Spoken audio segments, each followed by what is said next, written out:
We got another build for you today. I think it'll be an interesting one. We're going to make a digital thermometer. We got a little bonus because not only will it measure the temperature, it'll also measure the humidity, which will be kind of cool. So I got to fire myself up here. Bam! All right, I'm ready.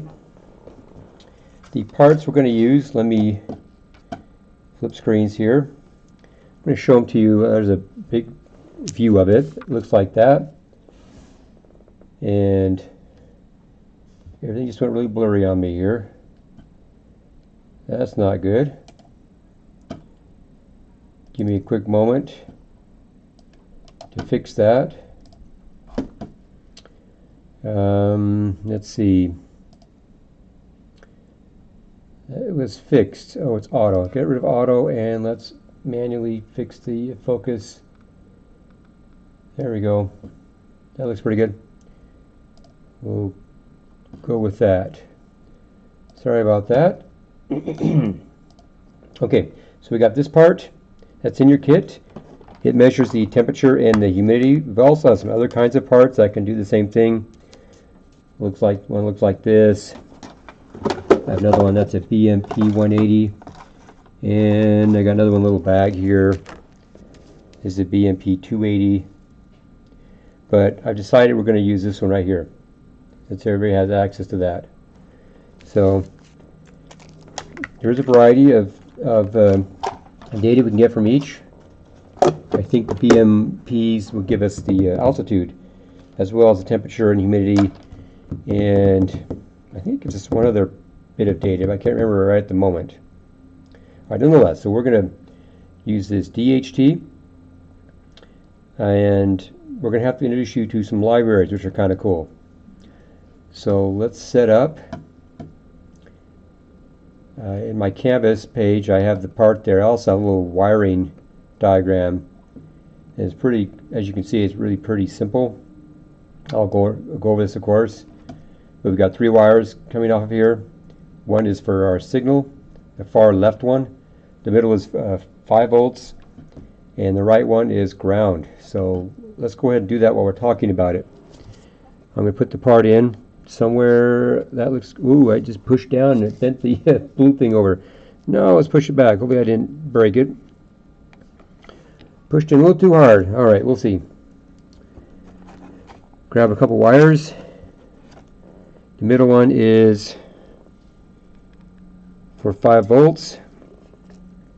So I'm going to put the 5 volts in. The far right one is the ground. I don't have a black wire around. I like using black and red when I can, but all I have is white and blue and a yellow. So I'm just going to use white.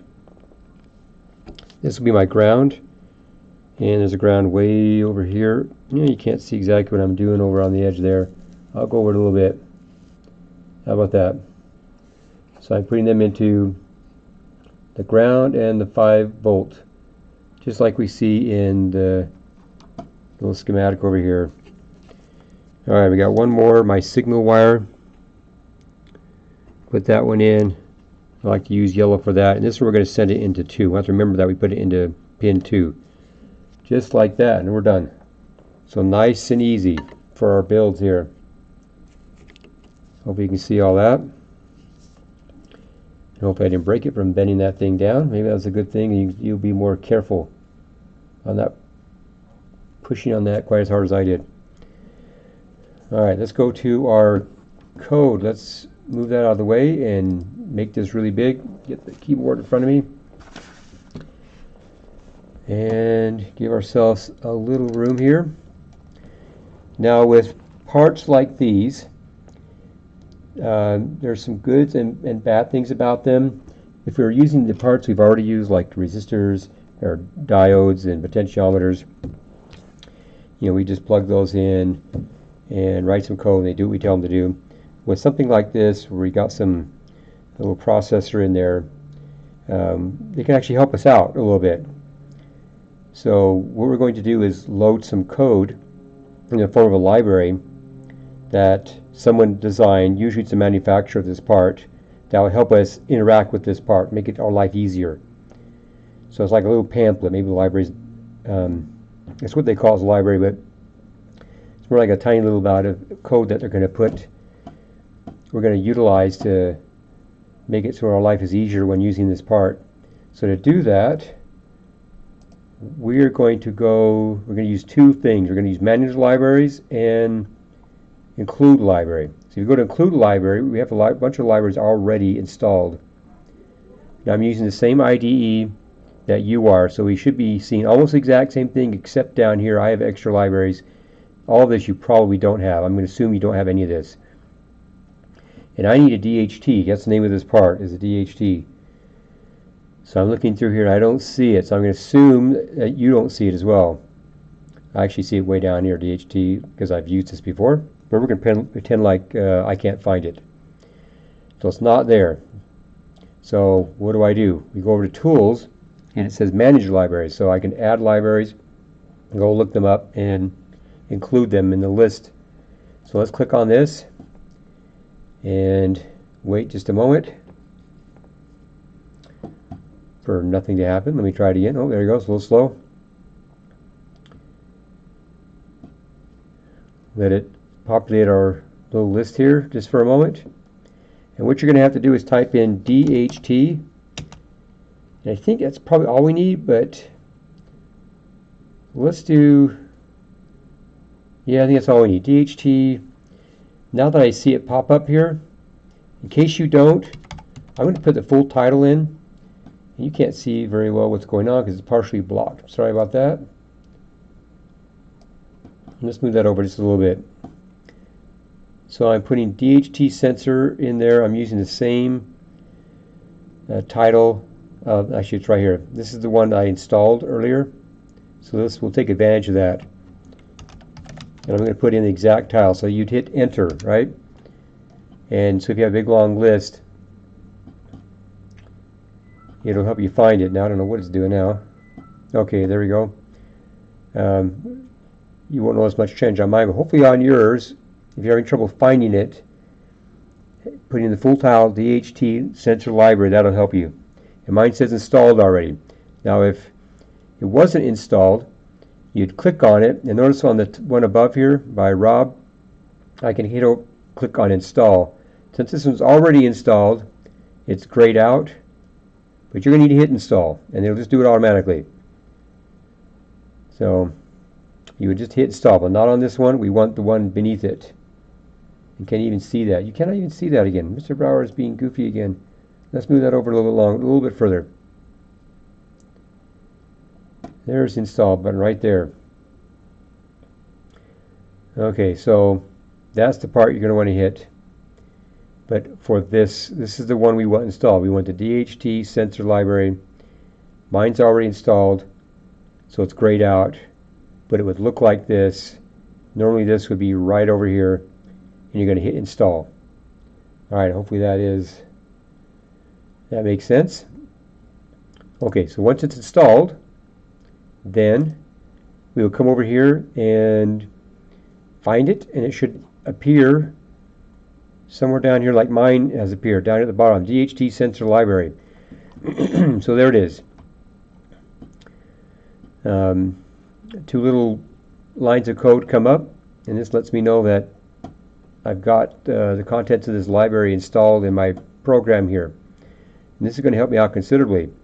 If I don't use this part, DHT, I've actually built digital thermometers using transistors, but that means that you, the programmer, has to do a lot more math in taking a raw signal and trying to make that into a temperature or humidity or whatever. So this is going to help us a lot in the long run. All right. Now, usually with libraries, there's a couple things you'll have to do. So let's go ahead and do it. There's usually, in our case, we have to, whoop, what am I doing? I need a pound.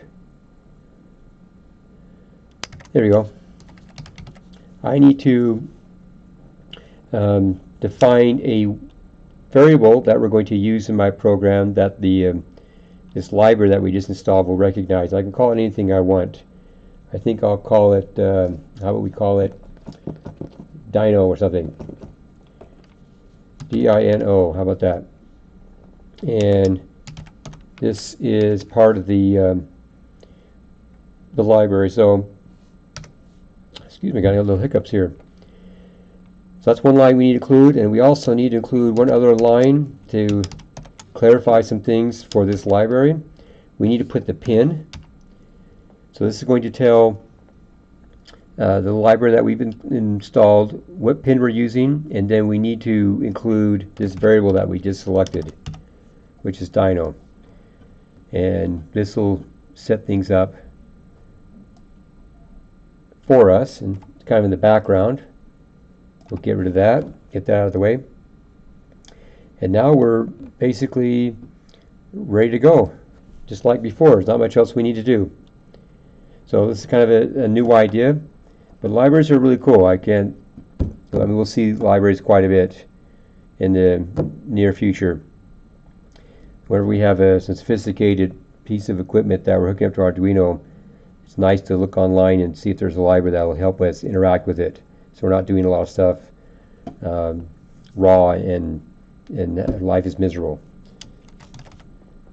So let's go back, and we want to see these temperatures on the serial monitor, so we're going to put serial begin, and 9600 looks good. We're also going to start up the sensor, so we have to tell the sensor to start up. So we have to do, this is a DHT sensor. I don't know why we don't do DHT, but it's just HT, and then we got to tell it to begin, and that'll do it. So this will start up our sensor, and so our monitor's ready to go, the sensor's ready to go, and I think I'll just put in a little delay just to give it a moment to get things going. And then all we need to do is look at the data, which is, it's pretty cool, it's simple. It takes a little bit of code. I'm just going to request that you take the information from the DHT sensor and display it on the serial monitor. So we're going to do serial.print, and I should probably give a little explanation as to what, actually let's not do that. Let's leave it raw just for a minute, then we'll clean it up just a little bit afterwards. So let's read off the humidity. So we're going to do read. Actually, I forgot something here. We need to do ht dot, if I'm going too fast in my spelling here, humidity. Whoop, messed up again. We gotta do read humidity. We're not changing colors. It should recognize this. Let's try capital. There we go. Now it's happy. So this will grab the information, the humidity data from our sensor. That's this whole section right here, and it's inside our print parentheses, so we're just going to be printing this out. So in fact, let's just go and do that. Let's do a little delay so it doesn't, should not talk and type at the same time. Man, I need to do a little this. Bam, bam, bam, bam. There we go. Now I'm ready. Let's do like a half a second delay, and let's try this out. Now I'm not plugged in, so I'll have to push this over a little bit off the view here. There's really nothing else to see, so we're good. So I just plug that in. I'm going to check my tools. My port is good, my board is good. So let's do a little upload. Let that go by. The saving part. Hopefully there are no errors. Everything is nice and colored for us. The parts that aren't are just the variables that we used, the number that we picked, and the sensor number itself. Nice, that looks pretty good. So it's done uploading. Let's take a look. And we got 13.00, and I don't know what the humidity is right now, or if this is very accurate. I suppose we could go online. Should we do that? Why not? Let me open up, not my email. We don't want you to see that. I'm going to swing it off to the side here, and let's look up Bountiful. I know you can't see this. I'll swing it over just in a minute. I got to make sure nothing surprising shows up. Utah current air pressure. And you may want to do this when you're doing it. Okay, now I don't know the units for this though. I don't know the units. I have to look that up. What are the units for our... No, it's not air pressure. This is humidity. What am I doing? This is humidity. The BMPs, they will actually do humidity and air pressure and altitude and temperature. So let me go back and change that. That's why I'm not seeing a value that matches 12. Bountiful, Utah, current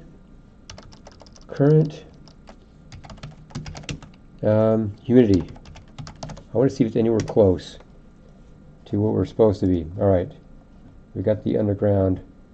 I use this at my house. Okay, let's swing it over. See if we're anywhere close. Where's it on here? We got temperatures, rainfall, wind speeds. No, it went blank on me. Maybe this wasn't a good idea. All right. That's pressure. Humidity is 24%. If you write bus 50 right here I'm looking. You will take bus 2129. Humidity is 24%. Bus 50 students, please take bus 2129 today. Nice. All right, now ours is a weird number because I'm not jumping down the second line. So let's clean this up just a little bit. Let's go down this second line. Now it's humidity, so if I just breathe on it, it should go up. So let's just make sure it's working. Now the website says 24%, and we're reading 13. So let's just see. Whoop. Unhappy again? What do we do? That is happy. Whoop. I'm not sure why it's unhappy there. No big deal. We'll just do it again. Problem is I got the dyno, not the cat. It's giving me bad luck here. It's all good. All right. Compiling. It's a little slow. But we're patient, right? Uploading. Done. All right, here we go. All that work just so it'll go down the page and not up. All right, so it's 12 on the website. It says it's supposed to be 24. I don't know how current or where this weather station is, but I'm going to breathe on it, see if it goes up. And it's still, oh, we jumped up to 21. Okay, so I'm using the moisture in my breath to raise it up. Now it looks pretty good. Now I showed you this once before, but since we just have a number, we can actually use a serial plotter, which is kind of cool. So here it's just going to graph it for us, and then it's coming back down because I was breathing on it. We were at, oh, let me move this out of the way, because that's going to keep happening. For other reason why I keep locking is I have another web page open on this other side and it blocks. All right, that looks good. I'm going to breathe on it again. It's going to go back up. Ooh, there we go. Bam. So it seems to be working nicely. Let's add the other feature. We wanted to get temperature on here too, right? So let's add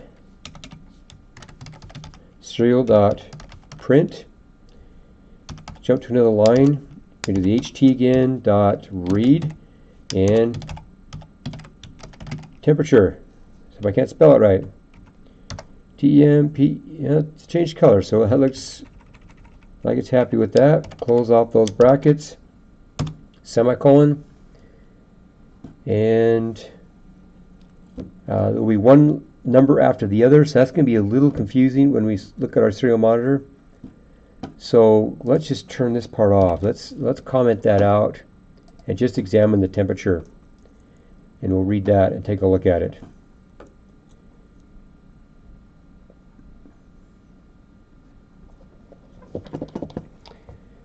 Actually, I think I need this one here for today. I got a little brain one. We'll give it a little blast. Beep. Beep. All right, we're done. So let's take a peek. 24.8. That looks like it's in Celsius. So I'm going to breathe on it again. Try to heat it up. Or I'd pinch with my fingers. My fingers are actually kind of cold. It's going up. A couple breaths there of warm breaths. Now, I'm not familiar with Celsius, so what we're going to do is get this in Fahrenheit. I could take this and look up an equation that converts this number. This is actually a number that we're looking at. It's ht.read temperature. That's the number we see in the serial monitor. So we could just throw this into an equation and then convert it. But there's an easier way. I found out that if you just type in true into this parameter, then it will give you the Fahrenheit reading. So let's give that a try, since that's what we're used to. And we should be, I'm not sure what the temperature really is in here. I don't have a different thermometer. But I'd say 70s. That's not very accurate. That's not saying much. I have a Galileo thermometer, but that's reading 72 something. Okay, what do we got? 77, yeah. Seems roughly correct. I'm going to breathe on it, see if it goes up.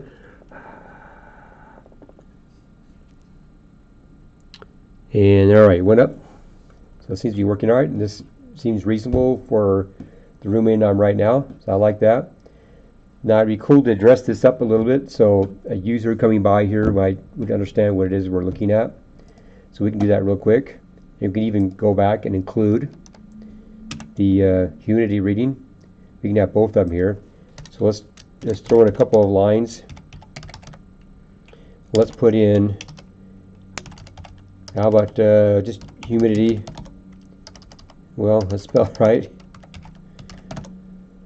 Humidity equals, and then it'll jump to the second line and write that number in. I think that's probably 12. That's probably like inches mercury.